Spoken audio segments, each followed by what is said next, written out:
Good morning, ladies and gentlemen. Bonjour, mesdames et messieurs. We'll start the meeting now. If we could ask members of council to take a seat. On va commencer la réunion dans une minute.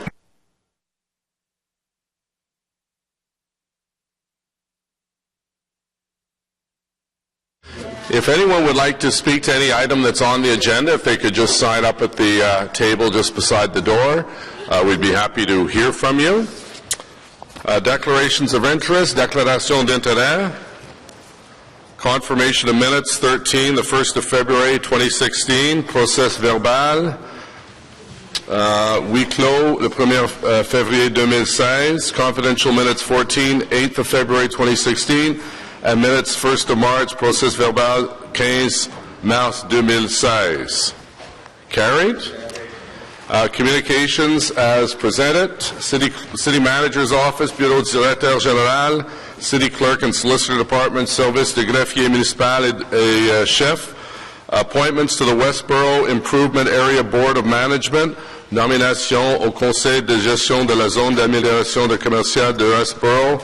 That the FEDCO member committee recommend the approval of the appointments of Dawn Cogan, Marianne Petrella, and Sheba Schmidt to the Westboro BIA Board, term expiring November 30th, 2018. Carried. Adopté. Thank you. Status update, Finance and Economic Development Committee inquiries and motions for the period ending 24th of March. Rapport de situation, demande de renseignement et motion du comité. Received. Item number 3, 2015 Information Management Annual Report and Records Retention and Disposition Bylaw 2003-527, un rapport de 2015 annuel sur la gestion de l'information et de modification au règlement. Received and carried. City Treasurer and Finance, Trésorier et Finances de la Ville, General Accounts, Write-Offs 2015 and Repayment and Extension Agreements executed in 2015. Compte généraux de radiation pour 2015 et entente de remboursement et progression conclue en 2015. Received. Item number 5, 2016 Budget and Special Levies for Business Improvement Area and Spark Street Mall Authority. Budget de 2016 pour des zones d'amélioration commerciale et l'administration de mall de la rue Sparks. Carried. Item number 6, report on budget expenses pursuant to Ontario Regulation 284-09, rapport sur les dépenses budgétaires conformément au règlement de l'Ontario 284.09. Carried. Planning and Infrastructure, Urbanisme et Infrastructure, Planning and Growth Management. We have a representative who would like to speak to this, and we have a staff presentation as well. Would people like to see the staff presentation? It's, I think a number of these are coming up. I think it makes some sense on the brownfields issue to have a presentation. Agreed? So we'll come back to that. And we'll come back to our representative who would like to speak to it. And then second is Brownfield Grants Program Application 2012 Ogilvie Road. So it's part of the brownfield, so we'll come back to that as well. Lease renewal, Real Estate Partnership and Development Office, lease renewal for 370 Catherine Street, Social Services Central Office, renouvellement du bail 370 Rue Catherine, siège central des services sociaux.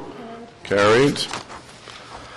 Lease renewal 2339 Ogilvie Road, Social Services East Office, renouvellement de bail 2339 Chemin Ogilvie, Centre de Services Sociaux Est in Beacon Hill, Searville.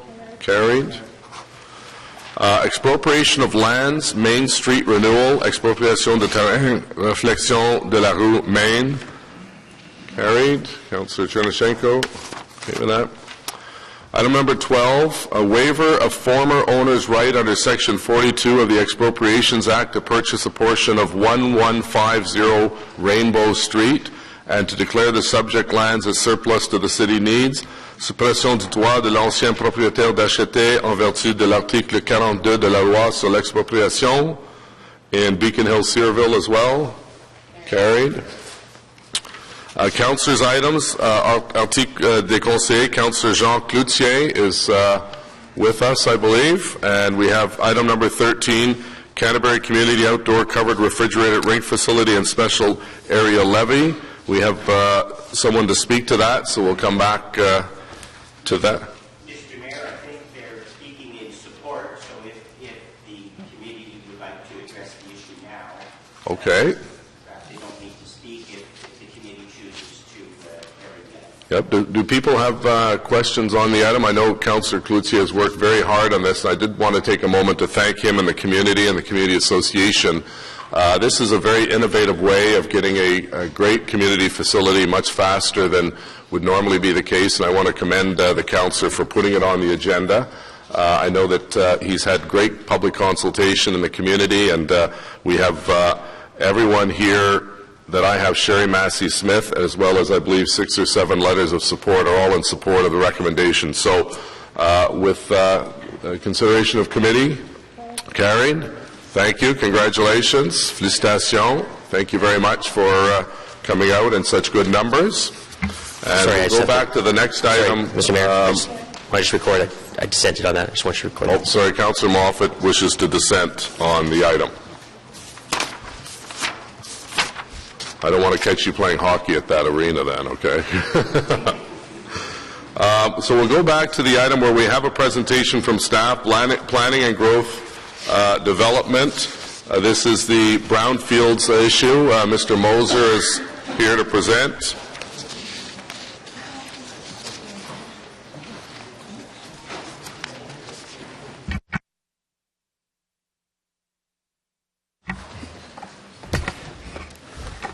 Good morning, Your Worship. We're going to, Mr. Buchanan is going to do a presentation on the one related to Main Street. We weren't intending to do a slide presentation on the Ogilvy, but it's the same principles. These are both applications that were grandparented by council onto the program from 2010. So Mr. Buchanan is going to do 3 or 4 slides, and we'll certainly be prepared to answer any questions the committee may have.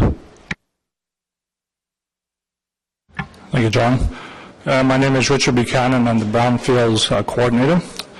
Before you, you have a report for a brownfield application for 175 Main Street. This proposed development is located at Main Street, between Main Street and Springhurst to the north, Clyde to the south, and adjacent to the Rita River. Next slide. The development is to be a phased development of subdivision with a total estimated construction cost of over $276 million. Under optimal marketing conditions, the development is expected to occur over the 10 to 15-year period. The development comprises of 916 residential units consisting of singles, towns, back-to-back towns, and condos, senior housing, along with 36,500 square feet of retail space. The existing site was, the site used to be owned by the Oblaze residents, and at that time they were exempt from taxes due to a religious organization. But since purchased by the developer, it was assessed with the municipal taxes of $179,000. The expected full build-out municipal taxes to be generated from the site is anticipated to be $5,200,000. Next slide.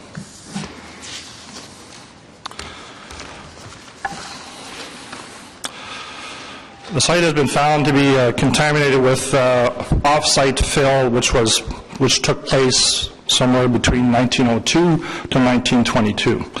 Approximately 130,000 cubic meters of material is impacted by this development that has to be dealt with. So under the program, the total eligible costs for this program is a little over $31 million. Therefore, the program talks to a 50% grant, which reflected the grant eligibility would be $50,800,000, over $50,800,000. So the way it works is the total of all development charge reductions and rehab grants shall not exceed 50% of the cost of the rehabilitation of the said lands and buildings. So grant payments are not issued until a record of site condition is obtained and building permits are issued. So It's a little convoluted, but slide. But what we're looking for, we have 4 recommendations. First of all, approve the Brownsville Rehab Grant and Development Charge Program application for a grant under the 2010 Brownsville Redevelopment Community Improvement Program, not to exceed $15,811,365, subject to establishment of and in accordance with the terms and reference of the Brownsville Redevelopment Grant Agreement. Second recommendation is to approve the grant be implemented on the basis of phasing of development and an eligible 10-year window be made for each phase of the development in accordance with the program, or the 2015 program. Item number 3 is to resolve the proposed redevelopment of 175 Main Street with paying future municipal development charges up to a maximum of $12,132,830 under Section 7T of the Development Charges Bylaw 2014-229. And then the 4th recommendation is to delegate the authority to the General Manager of Planning and Growth Management to execute a Brownsville redevelopment grant agreement with 175 Main Street Regional, Inc., and establishing the terms and conditions governing the payment of the grant for the redevelopment of 175 Main Street to the satisfaction of the General Manager, the Planning and Growth Management, the City Clerk, the Solicitor, and the City Treasurer. Thank you. So we have one delegation who would like to speak to this. If we can ask staff to stay there and ask Jack Cardish from the regional, or Josh Cardish rather from the regional group to come forward.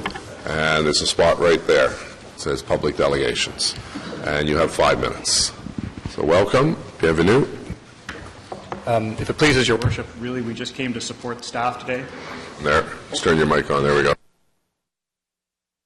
Support staff today and to say thank you for their effort and resources during this exercise, and just to say that we support staff's position and just make ourselves available for any questions. Okay. Questions to the delegation? No. Thank you. Thank you very much. Questions to staff? Councillor Deans? Just, I mean, I understand how important this is, but it's just a big number. It's a lot of money, so I just wanted to ask Finance for a comment.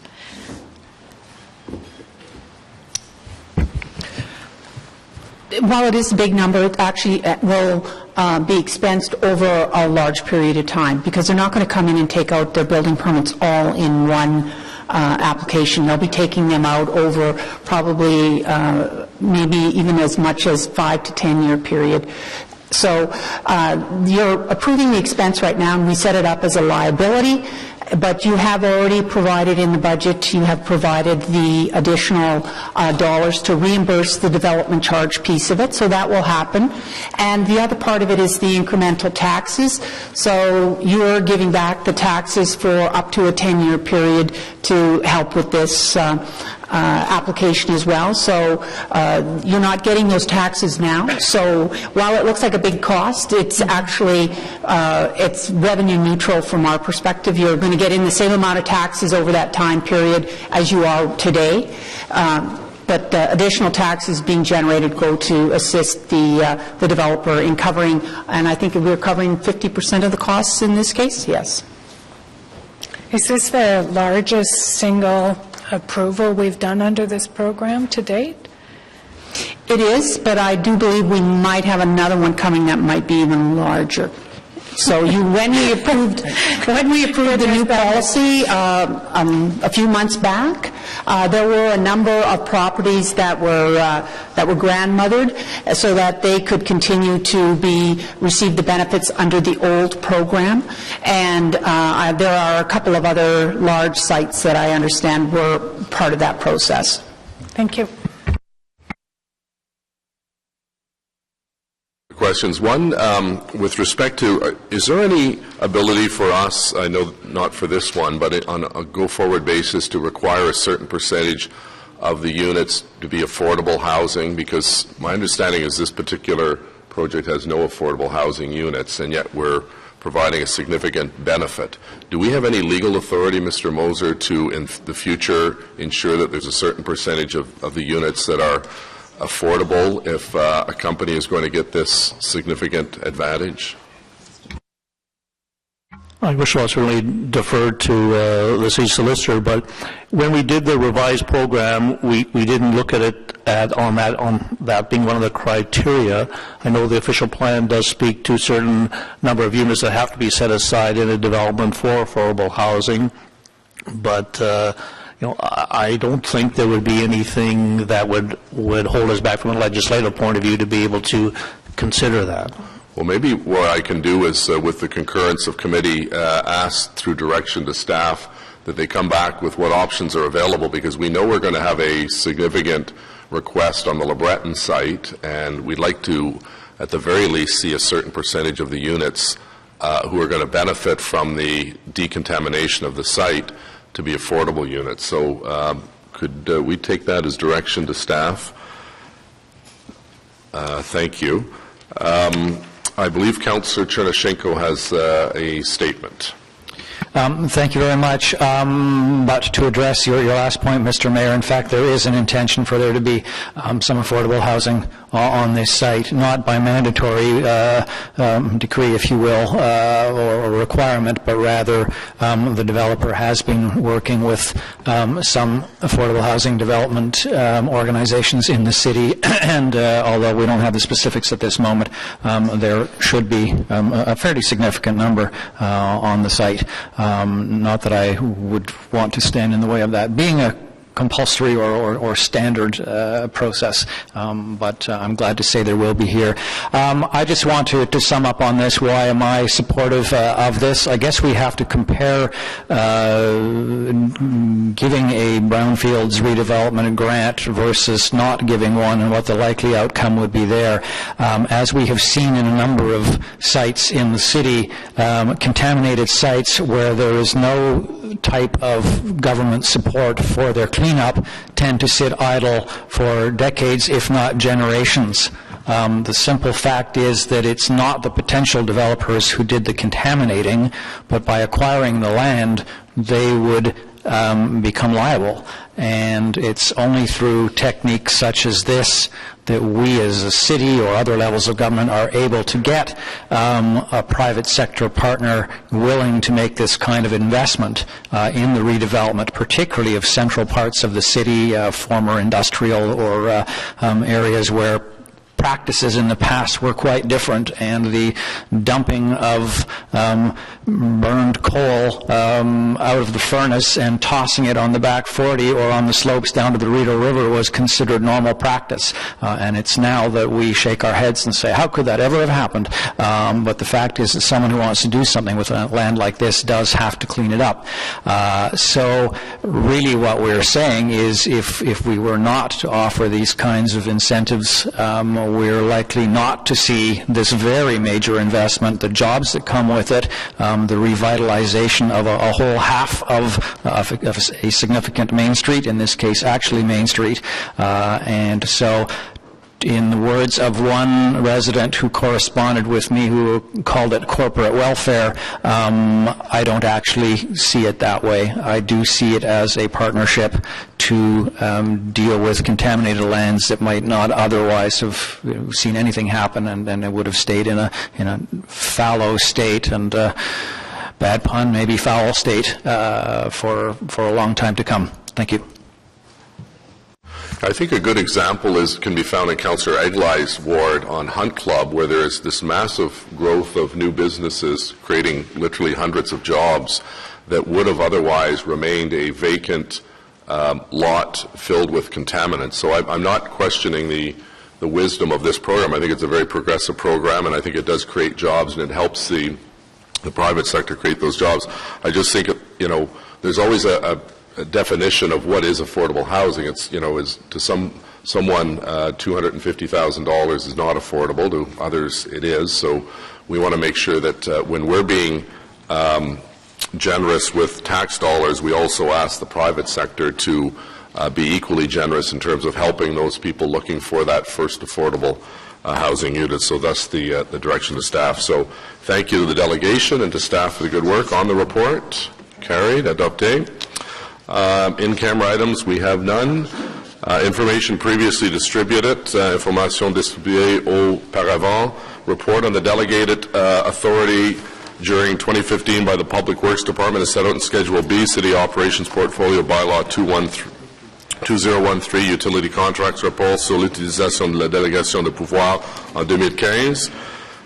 Economic Development Update. I'd encourage members of council, this is, Saad Bashir's office puts this together, and it really is a very good summary of the economic challenges the city's facing. You know, the fact that we did see a slight drop in jobs in January 2016, the inflation rate and so on. It's a good indicator as to what's happening out there, and we often don't spend as much time on that as possible. So what I might do is ask the acting city manager to ask Mr. Bashir to do a presentation on the local state of the economy, given some of the work that he has done on that. So we also have one other brownfield site, which I believe is in Councillor Tierney's ward, which is 2012 Ogilvie Road. Are there any questions on 201 de Chemin Ogilvie? No? On the report? Carried. Notices of motion for consideration at subsequent meetings. Do we have any written inquiries? No written inquiries. Other business? Adjournment. So moved by Councillor Chantiri. Carried. Next meeting, la prochaine réunion, le 3 mai, the 3rd of May, 2016. Meeting adjourned. Thank you.